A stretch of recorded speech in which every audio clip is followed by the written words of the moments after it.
વાળા કામે આપણે હજી પ્લાસ્ટર કરવાનું છે. કાલે રસોડું બનાવ્યું હતું.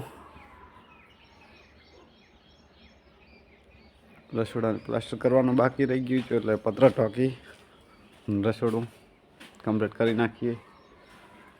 મકાન બની ગયું છે કમ્પ્લીટ તૈયાર. પથ્થર ફિટિંગ પણ થઈ ગયો છે.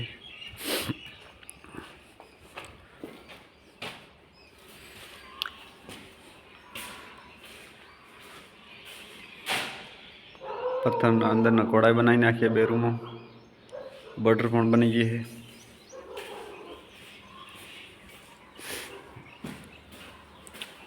પોણિયારું પણ કમ્પ્લીટ તૈયાર થઈ ગયું.